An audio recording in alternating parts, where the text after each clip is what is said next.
What's up, everyone? Aaron Nagler here with your Packers Daily Chat on Cheesehead TV, coming to you live from Midtown Manhattan. It's Friday, it's Bears week, all the hay is in the barn, so to speak. The Packers' final injury report, waiting on that, but it sure seems like there'll be some mixing and matching as per usual. The Bears, relatively, are a much healthier team heading into this game.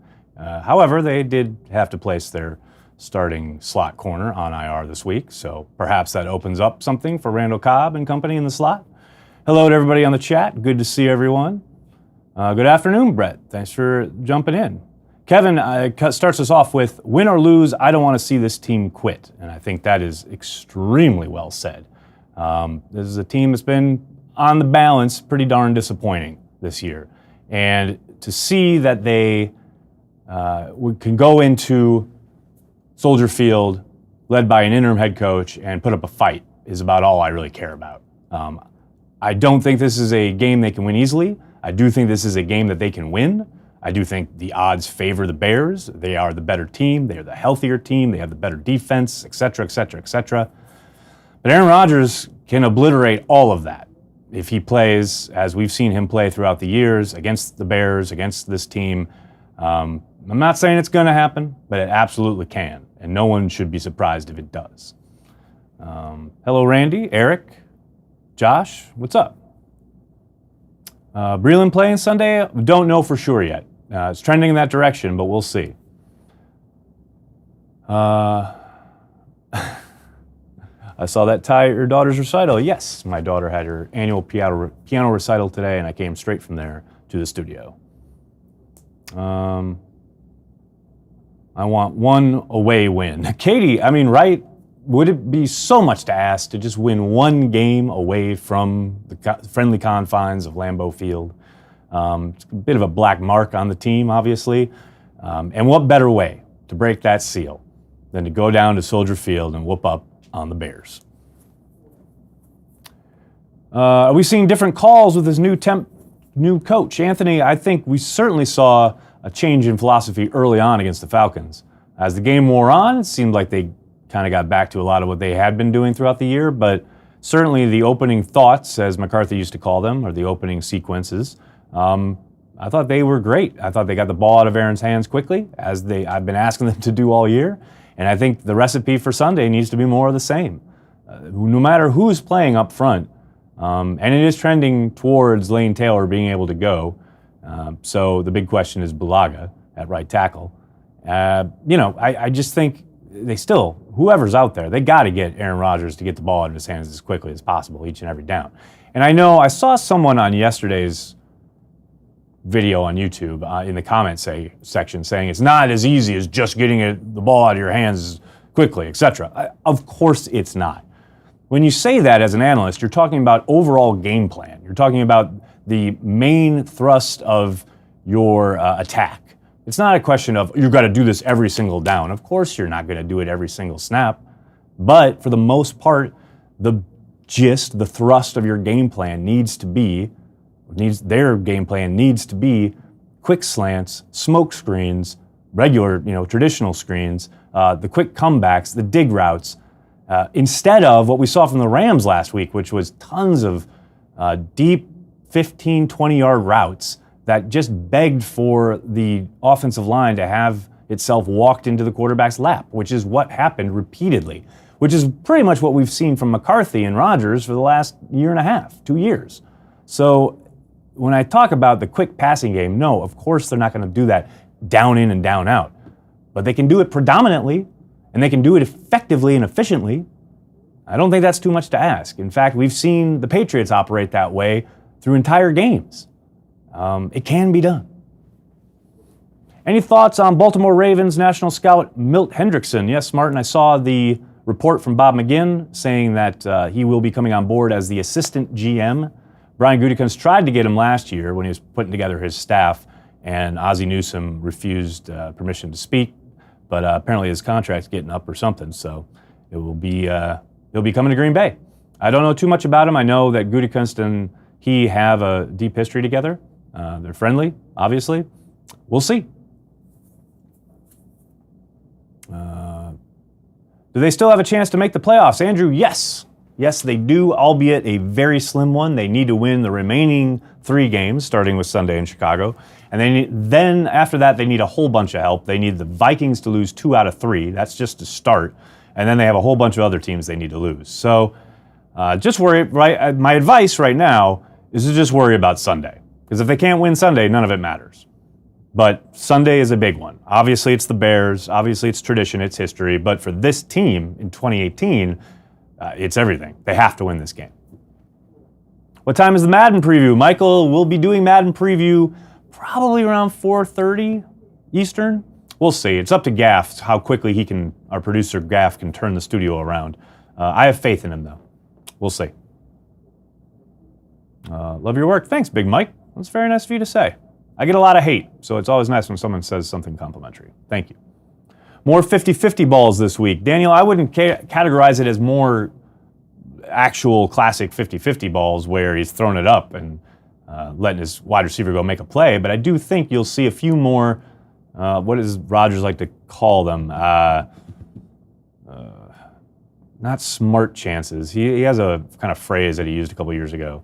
But I do think you'll see him trust Devontae a little bit more in those situations where you saw against the Falcons, where he has the defender with the helmet facing away from him, so he considers the wide receiver open.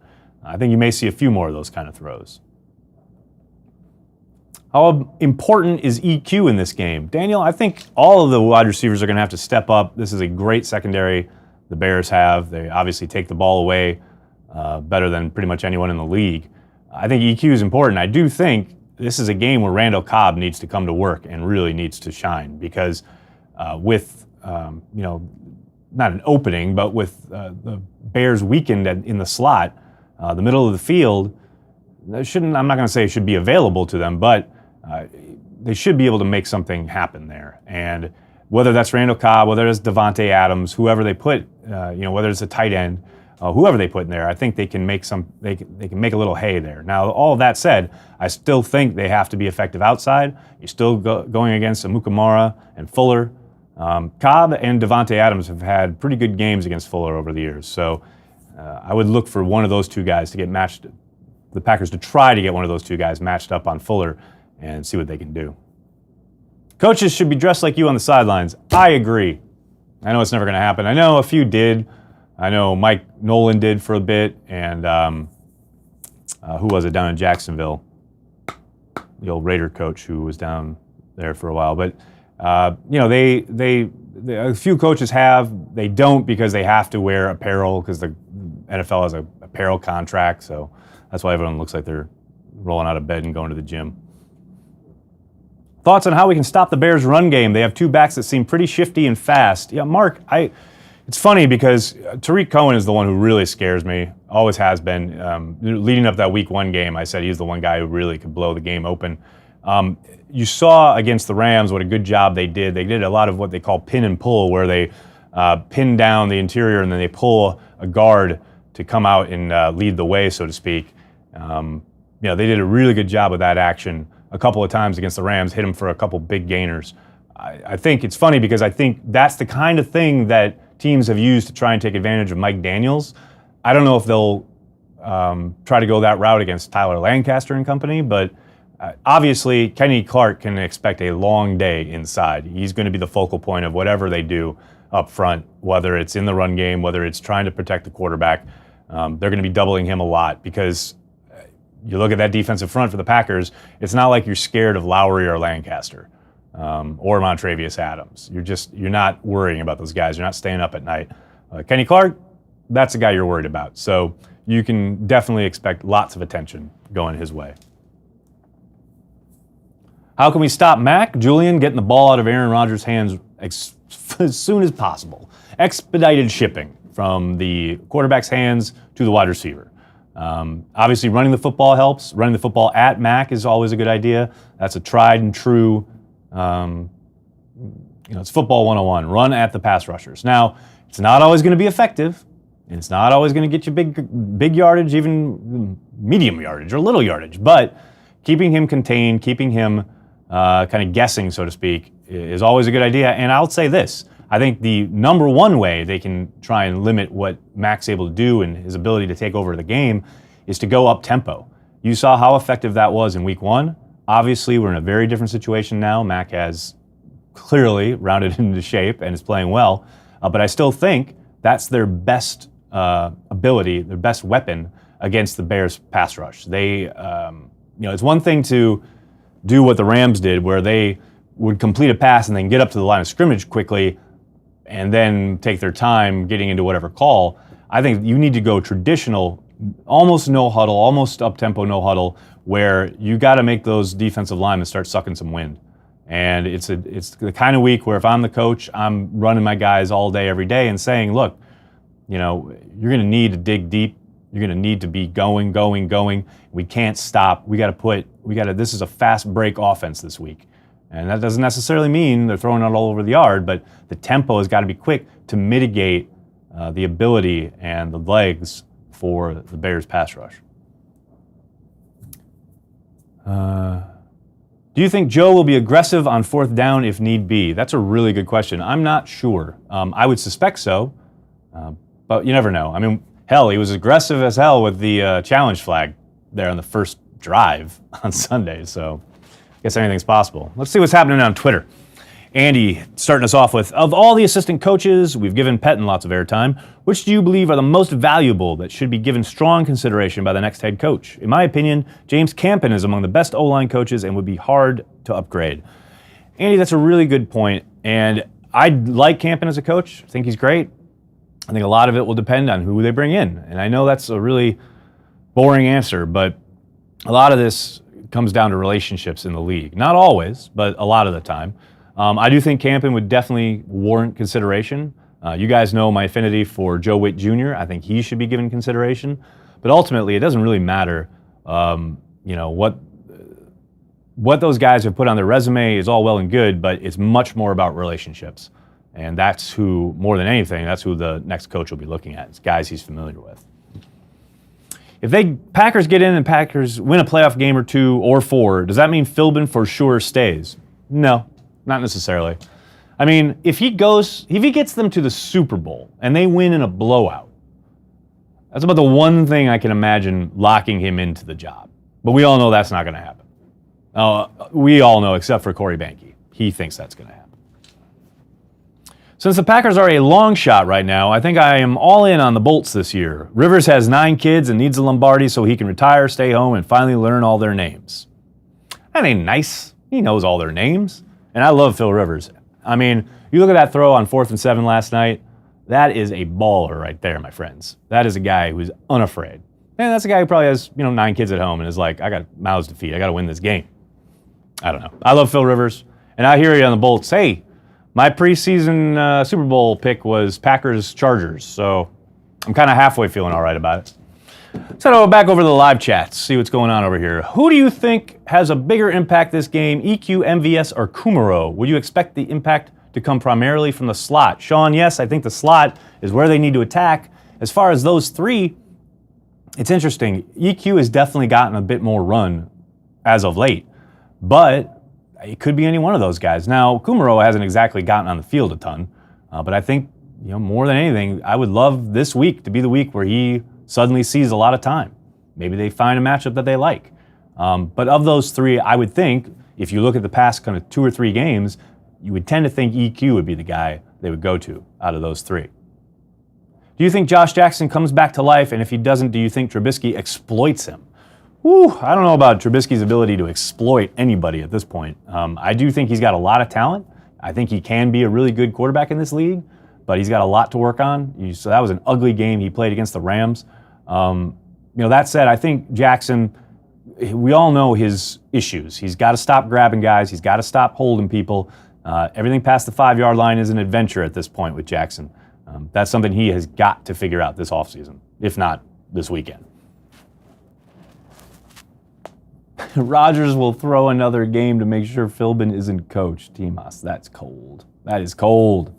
Feed Aaron Jones. Martin, I agree. I don't even think, we need to feed him, so to speak, on the ground. Feed him on the ground, in the air, downfield, horizontally, vertically, every which way. Get the ball in his hands. as a playmaker.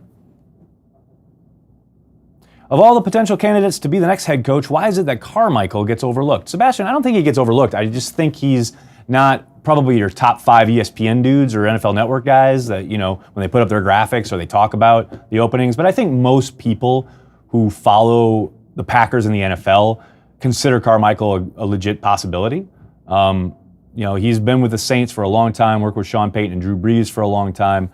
He's called plays intermittently throughout the years, but everybody knows that Sean Payton's baby, the Saints offense, and that's always a problem when guys kind of come out from under those shadows. Teams are always reticent to hand the keys to an offensive coach who didn't call the plays. And I also think, and this is a it's a silly line of thinking, it's a silly way to think about it, but I guarantee that this is happening. I talk to people in the NFL all the time who talk about owners and executives and front office people who think like this. Joe Lombardi's stint in Detroit as a play caller doesn't reflect well on anybody coming out of the Saints organization. And that's unfair, but it's the truth. It's kind of like how everyone talks about, former Belichick proteges, former Belichick coaches, like, none of those never work out. They're always terrible. They're always unsuccessful. Well, can we let this guy coach for a second and find out? I mean, I think obviously it's very different situations, but you don't want to be associated with a guy who left a program and it was unsuccessful. It's kind of like Philbin down in Miami and then Ben McAdoo in New York. Well, there you go. There's the formation or the beginning of the Mike McCarthy tree. Well, not very successful so far. So that's kind of the stigma that gets attached. So I don't think it's so much that, Carmichael isn't a possibility or even a decent candidate, because I think he is. I just think he's under that umbrella. It's Sean Payton's offense. It's going to be hard for him to differentiate himself. Now, obviously, the way he can do that is in the room, in the interview, just knocking the socks off of people. That's what Mike McCarthy did when he came in and interviewed with Ted Thompson. Trubisky running the ball scares me more than Trubisky throwing the ball. It absolutely should. He's shown time and time again that he can be a backbreaker, especially on third downs when things are covered up and he has nowhere to go with the football. Obviously, he's shown that he can airmail a ball or two and he can throw a pick, but he's also shown more often than not an ability to, take off and find a lane and break your back and your heart because he picks up a first down. He does it all the time. Would you be okay with Eric Bieniemy as head coach? Eric sleeping with Bieniemy? Julian, sure. Why not? I mean, that's the thing with these guys who don't call plays. It's impossible to know what his kind of idea for being a coach is. Everything he does is so behind closed doors, so to speak. You don't see him calling the plays for any of Kansas City's games. So everything he's doing is in practice, in the meeting rooms, stuff that we're not privy to. He doesn't give a ton of interviews. I know he did just do a podcast with Adam Schefter, which is a really good listen. If you're interested in potential head coaching candidates, that's a really good thing to seek out. But, it's hard to say. Ultimately, and I say this every year when we go through Black Monday in the NFL and then, a bunch of coaches get hired, inevitably media members who have connections to those coaches, this is a great hire, mostly because this is great because I've got a source, but it's not always that, but a lot of the time. And everyone says, and even people who aren't connected to that, but they always, this is a great hire. We have no way of knowing. Nobody knows. Nobody knows anything. You got to let things kind of fall into place and see what he's working with, see who his quarterback is, see what the defensive coach he hires is, et cetera, et cetera, et cetera. What does free agency bring? What does the draft bring? All of those things have to play out. But the moment a coach gets, it's a great hire, we don't know. Nobody knows. It's just fun. CBS had the Packers drafting offensive lineman and tight end in the first round. Boring, but it'd be nice to draft offense in the first round. Hillary, I tend to agree, though, as I've been saying on Daily here for many, many a week. It's just so far in advance to look at the draft. So many things we don't know yet. Don't know who the coach is, don't know who the coordinators are, don't know the systems they'll be running. So we do know they have 2 first-round picks. So maybe they go 2 offense, 2 defense, 1 of each. We'll see. April's coming. All right, everybody, I'm going to have to jump. Thank you so much for all the questions, the participation. It's amazing each and every day. Look, no one gives the Packers much of a shot on Sunday, and that's kind of where I like it. You know, it's going to be a lot of fun to watch them play in a game where no one thinks they're going to win. It's that old school, back against the wall, us against the world. Wouldn't have it any other way. Aaron Rodgers got something to prove. He's usually dangerous when he does. I can't wait for Sunday. I hope you guys are having a great time wherever you are. If you get a chance, stop by the watch party. Corey and I will be watching the game here in the studio, on YouTube, on Facebook, on Instagram, on Twitter, wherever you guys are, because we are devoted to Green Bay Packers fans worldwide. Thanks a lot, everyone. Have a good day.